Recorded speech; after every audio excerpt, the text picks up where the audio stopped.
I come acknowledging that we have sinned against the people of Jamaica.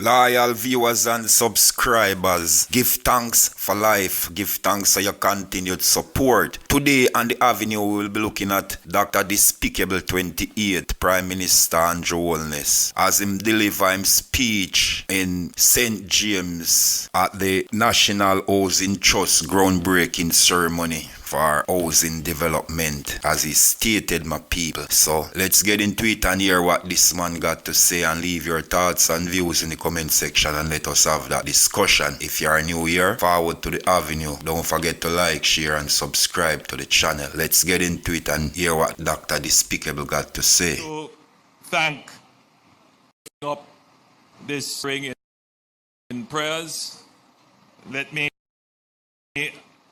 acknowledge your Member of Parliament, but you all know him as the world-class Minister of Tourism, the Honorable Edmund Bartlett. We have with us today Deputy Speaker of the House and a Member of Parliament in the and I believe a neighboring constituency, Deputy Speaker Heroy Clark.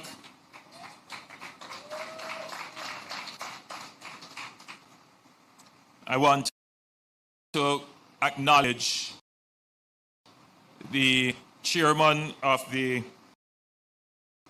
NHT, Mr. Linval Freeman. Yes. And the managing director of NHT, Mr. Martin Miller, and the executive team of the NHT. As I reflected on groundbreaking handing over ceremonies that we have conducted over the last 9 years, I can't recall as they have been within this last 9 years. Of groundbreaking is incredible. It's a task for the NHT, and that task is for them to do 43,000 houses of the 70,000 houses that we have committed to build in Jamaica. NHT is well on its way to doing this. We had a little setback because of the COVID pandemic. It has really impacted the pace which the NHT would have delivered housing, the 43,000 that they are tasked to do. But I'm pleased to report that and now they are on track and they are doing fairly well in increasing the pace. But allow me to also acknowledge Mr. Han Wei Fang, Vice President of the Henan Fifth Construction Group, and his team. Thank you for your comment, sir, and thank you for the commitment that you have made to Jamaica. Clearly, our partnership is a commercial partnership, but more than we have developed, certainly in terms of the commitment to the time and the commitment for the transfer, and I am sure that the people benefit from the partnership with Henan Fifth. As we break ground for what will become another estate housing development, this monument marks more, or rather this moment, marks more than the start of construction. It signifies our continued commitment to making the dream of home ownership a reality for thousands of Jamaicans. Brookside Estate represents the government's firm belief that every Jamaican family, regardless of income, regardless of social status, deserves access to safe, affordable, and modern housing. That belief is not abstract. It is reflected in action, in investment, and in the partnerships that we forge. Today's project, delivered under the National Housing Trust Guaranteed Purchase Program, is yet another tangible proof of that vision. Under this project, we will be constructing 418 housing units, 240 one-bedroom homes, 178 two-bedroom homes on over 51 acres of land nestled strategically between Montego Bay and Falmouth. The location alone speaks to the potential of this community within reach of major employment centers, but yet designed to provide a tranquil residential environment. This initiative is being led by the Henan Fifth Construction Group, Jamaica Company Limited, who have proven themselves as capable and dependable construction partners. Under the Guaranteed Purchase Program, developers take on the responsibility of design, implementation, and delivery of the homes, while the NHD assumes the market risk. That means that the NHD gives a guarantee to purchase all the homes, or a certain percentage of all the homes that Henan Fifth will construct under this project. This reflects a modern and efficient approach to housing development. This new community, Brookside, these units will be designed with dignity and functionality. I want you to appreciate those two words. You know, we have seen houses built that can only be described as a matchbox. We have seen houses built that can only be described as ovens. We have seen houses built that you can only go in and turn around and come back out. Somebody say you can only go in and reverse. And we have said to the NHD that housing is more than just having a roof over your head. You know, housing is about the dignity of people, the pride of people, the convenience of the people, the comfort of the people. And at the end of the day, it must be an asset for the people. So we have to step up the game in the houses that we build. We have to integrate new technology to make sure that we are keeping up with modern times, but using the technology to mitigate some of the conditions that exist in the environment. So, you know, we are making sure that the houses that we build, that yes, they are solid structure, so we are using concrete. We have to make sure that the bathroom facilities are up to date. And I gather from what I've seen here that they are ensuring that proper fixtures and tiling and all the modern amenities are in place in the unit. That you have a little bit of ceiling height clearance to make sure that you're not trapping the hot air in the homes that will end up broiling you. We're also making sure that your outer environs are properly done that you have a little space for landscaping and gardens, that you have proper roadway and proper walkway, and a proper space for your recreational amenities.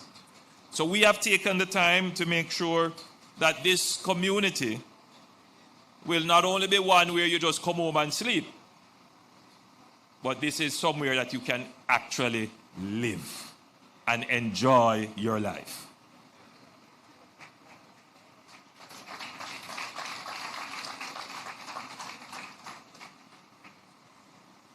As we lay the foundation for the Brookside Estate, we're also laying the groundwork for economic growth in St. James.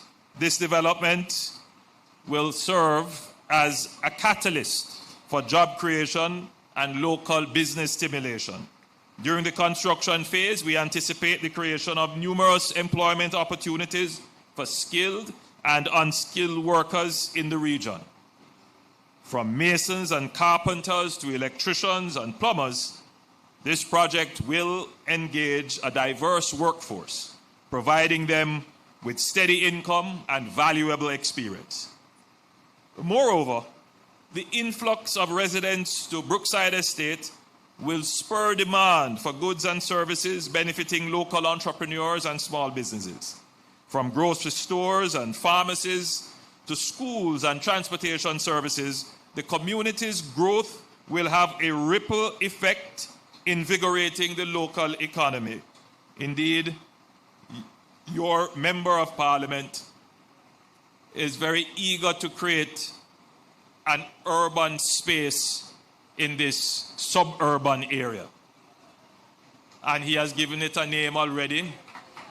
It's the Oasis, the Brookside Oasis, Spot Valley, the Spot Valley Oasis. And I would pause here to say that this is very much in keeping with the spatial development strategy of the government of Jamaica. You know, the NHD since its inception would have delivered about 7,400 housing solutions in St. James. The NHD will be 50 years, I believe, next year or so. Next year. 7,400 housing solutions. We will deliver another 2,250. That's what we have planned in the next 5 years. We delivered the first 7,400 with housing schemes such as the Estuary, Cornwall Court, and Providence Heights. And we will deliver the additional 2,250 with projects like this one here at Brookside itself, Barrett Hall, Comfort, and Canterbury. And we have other projects that have not yet made it to the stage where we can announce them, but we are contemplating them. And these are only the houses that the NHT itself is developing or financing. Now, in all of this, in addition to what the NHT is doing, people are building their own houses privately. People are subdividing land and selling it, and people are building. So there is a private market for housing. In addition to that, there are persons who are irregularly settling land, and I'm being euphemistic. Let me say what you all understand that to mean. There are persons who are capturing land, squatting on land, and building their own houses. So regardless of what the government does, there will always be a set of persons driven by the need for shelter who will try to find their own way to survive. What the NHT has to do, the HAJ, the new social housing program, the Ministry of Housing, and all the other entities that have an impact on spatial development, the parish councils, is that we have to increase the pace at which we provide housing solutions that are affordable to the people. Whenever the pace of affordable housing solution delivery is slow, people are not going to sit by and just wait on the government. They are going to find their own means. And so what we have been trying to do at the NHT and generally in the government is to increase the pace at which government supports the housing sector. Shelter is a human right. Every human being is entitled to shelter. And the state, the government, must provide not shelter, but the government must provide the support mechanisms that make shelter accessible and affordable. So let's look at my earlier statement again. In this parish, so far the NHT has provided about 7,400 housing solutions. About how many persons live in St. James? Anybody knows what the census is for St. James? You can just go on Google or what they call it, Grok or OpenAI, and anybody can tell me what the population is here. I would suspect it's a little bit over 200,000 people or more. Anybody can tell me? Quickly. 183,000. I would say about 200,000 because that statistic would be a little bit dated from 2011. Exactly. So it's about 200,000. So the NHT would have provided 7,400 housing solutions. You multiply that by 4, let's say, on average. So you're looking at about 28,000 persons being housed. The rest of that number would have had to find housing solutions privately, right? Houses on what we call the open market, private construction. The NHT, however, also helps those persons who are going to purchase on the private market, on the open market, because the NHT provides mortgages at sub-market rates, meaning they provide you financing for houses at interest rates that are below market rate. Subsidized interest loans, mortgages. And some of those loans, under my administration, we have made them 0%. So depending on the income that you earn, if you are considered to be in the low income category, you pay as low as 0%. And in some other categories, you pay 2%. So you see how the NHT is helping you to be able to achieve this human right of shelter. Now, there is a category of persons who live or don't live at all in any shelter. But those shelter conditions are substandard. All of us here would agree that nobody should live in those conditions. And so the government, for those persons, have a duty. And that duty is essentially described as the provision of social housing. Meaning the provision of housing for persons who are not able to pay for it. But let me change housing to shelter. The provision of shelter for persons who are not able to pay for it. And how does the government do this? The government does this, yes, through the NHT. The NHT has a grant program, and we need to speak a little bit more about this, where persons are assessed, and depending on their condition, they get a grant towards providing their shelter. We assist through the parish councils. The parish councils provide infirmaries for persons who are, some of them are not necessarily ill, but nobody is there to take care of them. We provide it by supporting some state-run golden age homes. We provide it by developing and running drop-in centers for homeless persons and street persons.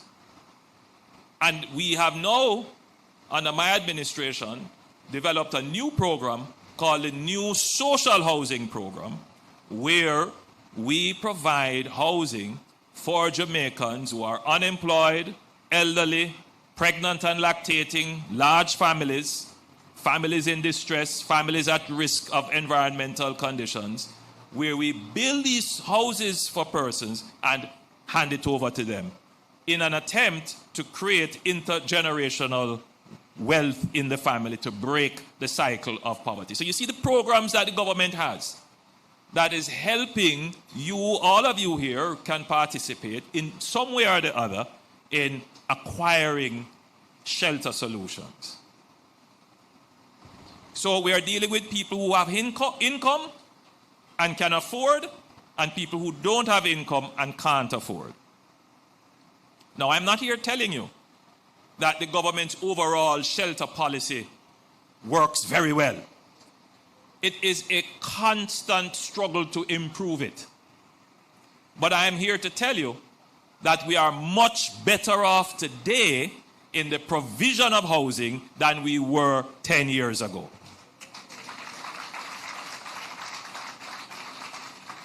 How can this provision of shelter be improved?